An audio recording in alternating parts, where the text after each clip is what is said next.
Здравствуйте. Спасибо, что нашли время на интервью. Как у вас дела? Hello, thank you for finding the time for this interview. How you doing, João? I'm good. I've been after a long day work. I'm here and glad to find some time and do this interview. This is some passion I have besides my work and family. Прекрасно могу понять. Very much understood. Thank you. Что ж, перейдем к вопросам? So, shall we start with the questions? Yeah, of course. Мгм. Насколько сильны проамериканские настроения в Португалии? How strong are pro-American sentiments in Portugal? Portugal, although it's a very little country, it's a very diverse one. I would say the pro-American sentiments are not very strong. People here identify more with Western, the so-called Western values.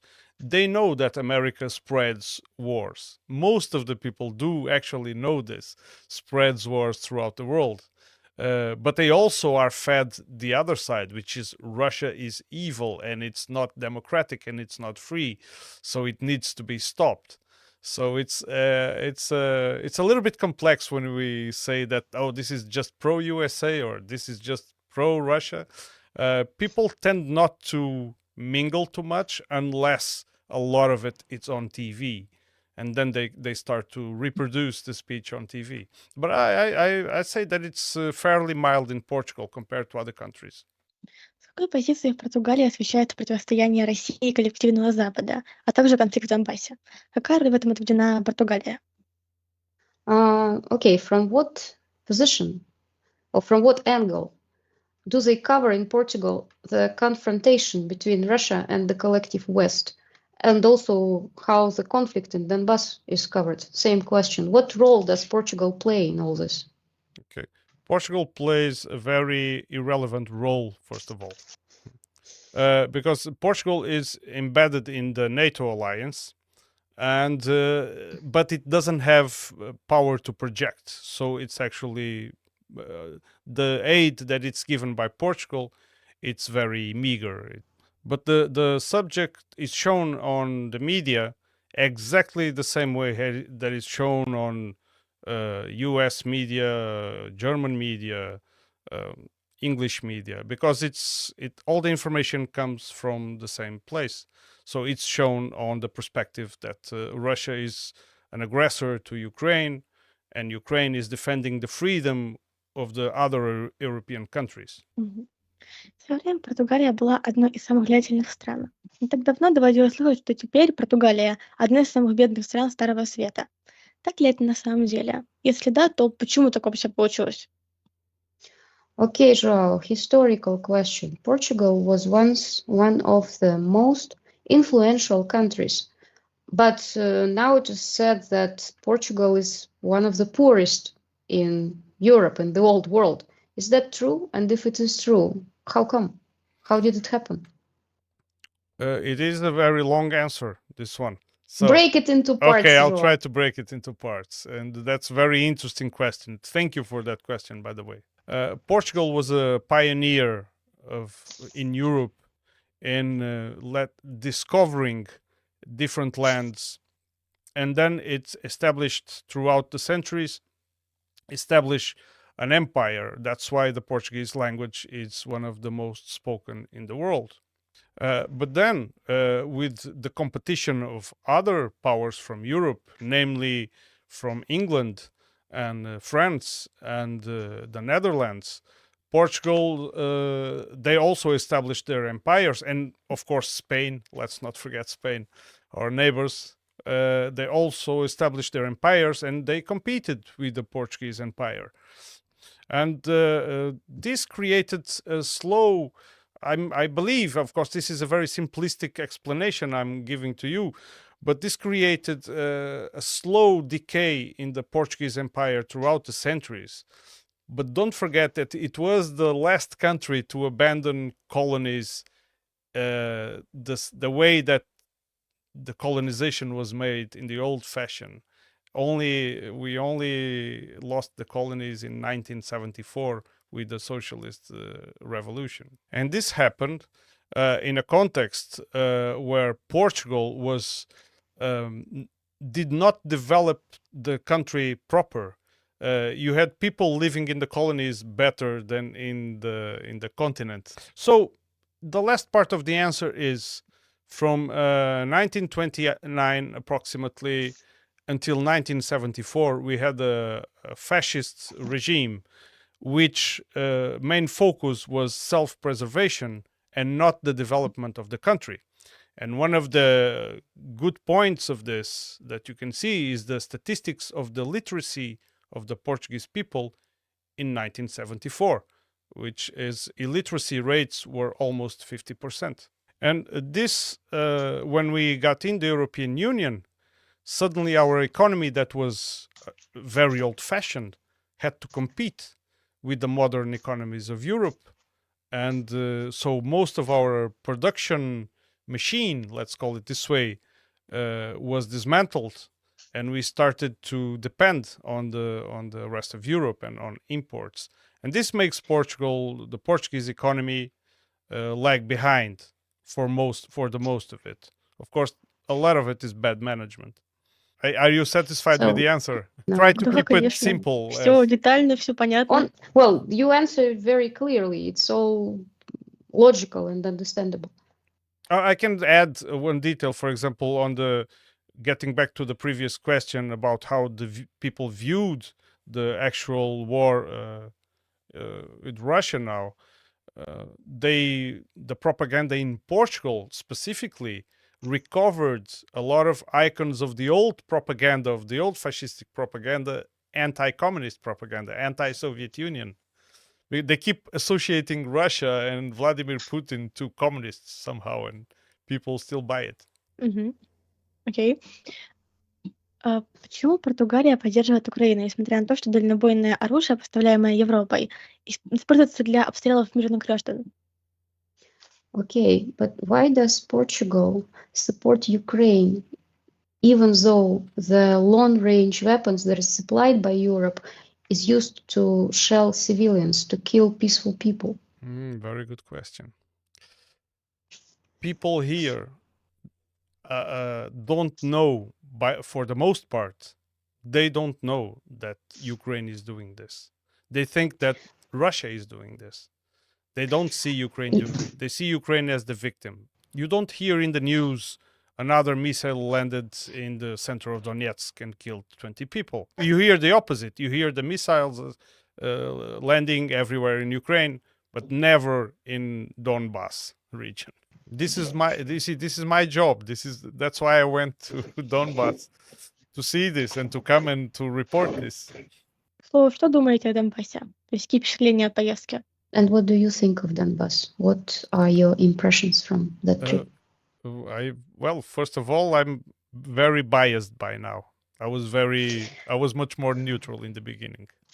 Yes, when the first time I was in Donetsk and there was incoming, and the first words of saying it's from the enemy, and me being in that position and calling the other side enemy this is when I realized.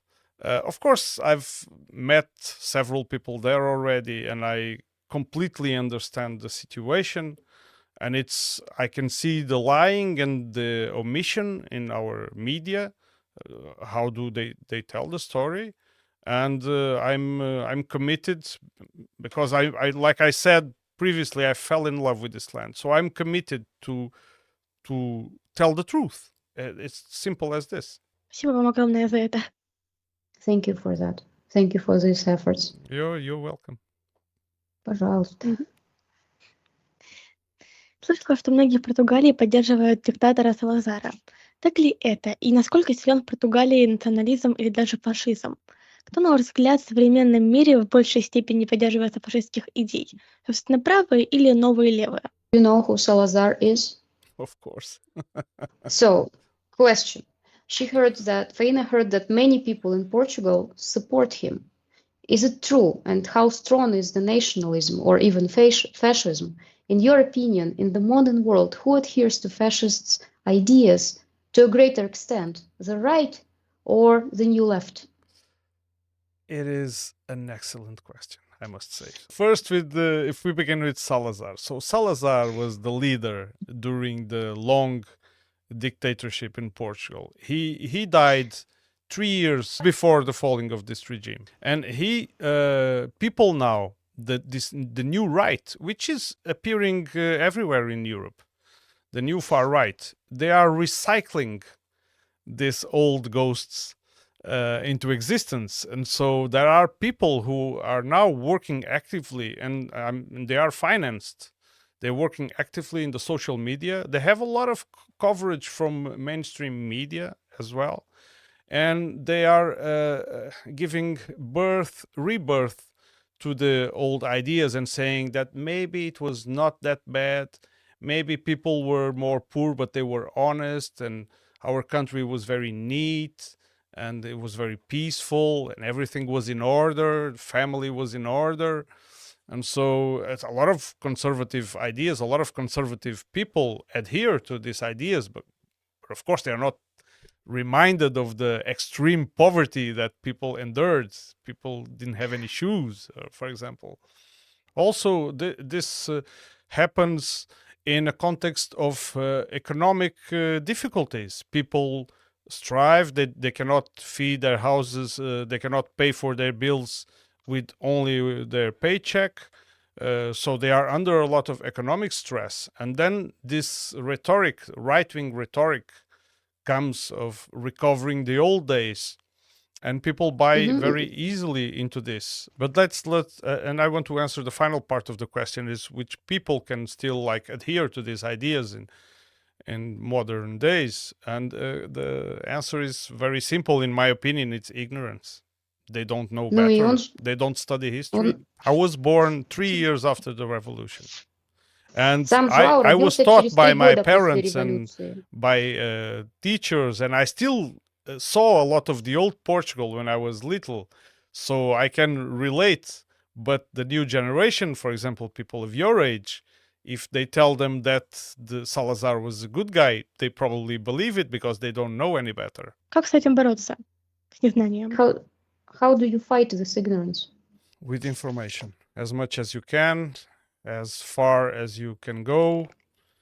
There is, unfortunately, this agenda, in my opinion, is an agenda, a neoliberal agenda, because these groups that spread this right-wing word, they are financed. Otherwise, they could. I put it this way: if you were to speak to a group of students when I was a student, your age, 16, and try to spread right-wing ideas, you would probably be beaten up, right? And so this was completely unimaginable to do. Right now, it seems like its memory has been erased because all the mainstream media, bit by bit, they sell you different ideas. All of these ideas combined make a very fertile ground for these right-wing ideas. Very simplistic. So the economy is bad, the country is corrupt. Remember, in the times of Salazar was much better. The country was all in order. We had sovereignty, and now we don't have it anymore. It was because of those communists that made the revolution. This kind of stories. So you have to fight this, and it's to fight a lie. It's much more difficult than to tell a lie. To spread a lie is very easily. It spreads like a virus. To fight it, you need more and more and more people, not 1, 2, 3. You need 1 million channels spreading this word to correct it. So it's very difficult, but it's our everyday fight. This is the reason that I actually created my channel. Понятно. Политически бесконтрольная миграционная политика стран Европы привела к ряду проблем, в том числе увеличению уровня преступности. А что-то в Португалии с проблемой? Thank you for this answer, João. That's really cool, right? Really, how you answered it. The next question is about the migration politics of Europe. It's basically uncontrollable, and the results of it is a serious increase in the crime rate everywhere. So how are things in Portugal in this regard? Okay, that is also a very good topic, in which I can have an answer that does not please everyone. I will only speak about Portugal and not Europe. So, we have a very big influx of migrants now. These migrants were traditionally, in the past, the migrants were Portuguese speakers that were coming from the ex-colonies. This happened with every colonizer country. But now the migrants are coming from Far East Asia, countries like India, countries like Bangladesh, countries like Nepal. And these people come mainly to areas where they can work in agriculture. This is the main thing. I have nothing against these people. They come to work, they come to do jobs that no one wants to do. Now, there is one aspect that we must see. First of all, what is the reason for people to be unhappy about this? It's because they see, for example, a town where 5,000 people live, like my town. Suddenly, you see a lot of people with a very different culture and color of skin on the street in groups, and people feel uncomfortable about this. There are people claiming that they harass women, that the crime is increasing, but in reality, it is not. And now I tell you what the real problem I think it is with migrants. Most of the migrants are victims. They are victims of slave traffic. They are brought here by companies that provide labor, pairs of hands, for very cheap price to the employers here that benefit from that. So they come here, they pay in their countries of origin 10, 15,000 euros, 20,000 euros. I know of these stories here. And then they come here to work and they have to pay that debt. And so the people that push for tougher laws on these migrants, what happens is that they create the conditions to create ghettos. Imagine yourself going to a country to find a better life, working, right? And then suddenly you find yourself there illegal, and you are vulnerable to the mafia, vulnerable to any kind of crimes. You have to submit. If you were legal, because you just want to work and you had your rights, you could go and use the services. You didn't have to go to strange people to ask for favors. And this situation of vulnerability that these people are submitted to, with the pressure of the people that don't want migrants, it only causes that the employers have a lot of cheap, vulnerable labor to exploit. This is the final result of the people here that speak against migrants. This is the practical result. They are the ones who are creating the crime. Тяжелая ситуация, конечно. That's a very difficult situation. It is. But because I don't like to adhere to the speech of anti-migrant speech, because migrants are people.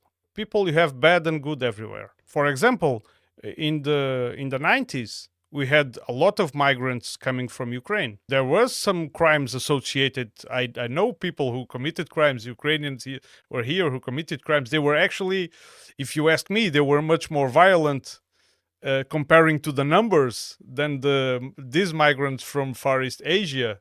That you can see a lot of them here, and they don't do any harm to you, and they are actually very polite. I know people who work in institutions and who work with them a lot to solving their problems and paperwork and stuff. And all what I hear from these services is that the vast majority of them are very polite. And my final opinion about this migrant thing is that laws have to apply to everyone. It's not just, oh, migrants are here, so we have to police them or anything.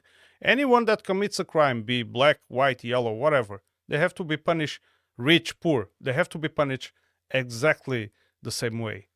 And of course, if you have a sudden influx of people from out of the country, and then your services, your medical services or your other public services, they have huge stress with this because they are not used to so many people. You have to do some control, and eventually you have to also make these services better and bigger, because don't forget that our social security has a surplus in money due to these people. They're actually contributing to the country with their money, with the taxes they pay from their jobs. Of course, there's a lot of criminality, but not the little one. It's the upper one, the traffic, the slave traders. It is a complex question. Окей. Тогда личный вопрос. Какое ваше самое важное решение в жизни? Я ждала этого вопроса. Okay. Then the personal question to you, João. What is the most important decision that you made in life?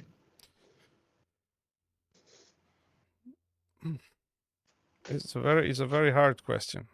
It's a very Трудное спросила.